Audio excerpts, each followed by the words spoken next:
The biggest thing they're saying is, please tell them to be conscious to what they're vibrating. It's actually super important, because what we're vibrating is going to be the exact match of what we're experiencing. And sometimes and there's no such thing as a bad, and this is so loud for somebody who's listening to the recording or live, there's no such thing as a bad vibration or a good vibration. In humanness, we think joy is good and fear is bad, and that's not true. Fear is just an emotion, and love is just an emotion. And I just want you to sit with that. Fear is just an emotion, and love is just emotion. There's not a right or wrong. It just is. And the more neutral we can be with that, the much, much, much easier it is. And love just feels better than fear. But they just said to me, please tell them you cannot escape fear. So if you think I walk around all day, every day, happy and joyful, no. I have moments that I'm, I call it skidding the ice. I'm human, but when I'm skidding the ice, I don't make it a big deal. And I want you to remember I talked about the 5 steps manifestation by Abraham in the Energy 101 videos. And I'll just remind you of them. Step 1 is you ask the universe, I want a boyfriend. You ask the universe, I want $1 million. You ask the universe, I want a full coaching business, or whatever it is. Step 2, the universe answers, but it's answered in non-physical.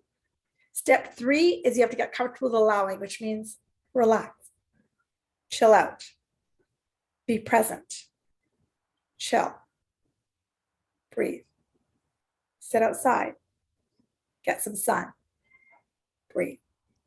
Step 4, you just get really good at that. And the thing is, even if you're not consciously allowing, people allow all day, every day without realizing. So I'll give you an example. If you drink coffee or tea, the first couple of sips in the morning when you're drinking it, even if you're not aware, you're in that most people, you're in that full on allowing space of just like, okay.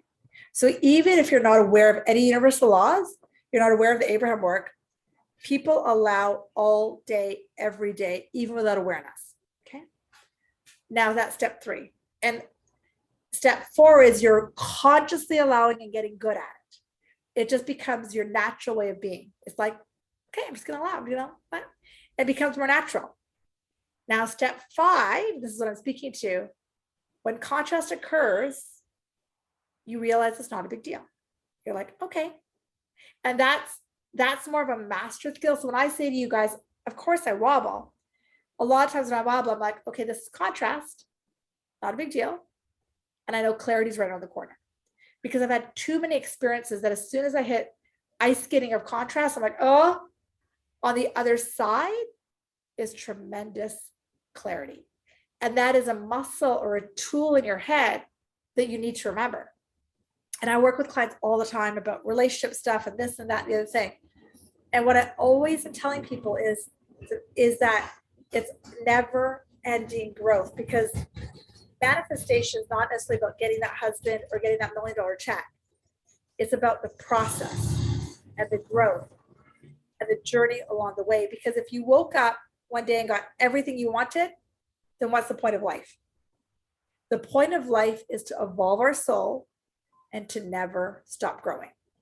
Because one thing I say a lot is the only thing you can die with is your spiritual process. You cannot die with your Mercedes. You cannot die with your child. You cannot die with your $3 million home. But the one thing you will take it with you is your spiritual growth, AKA your ability to love, AKA your ability to forgive, AKA your ability to be present. And it's probably the most important thing you will ever do in your life, is to actually learn presence.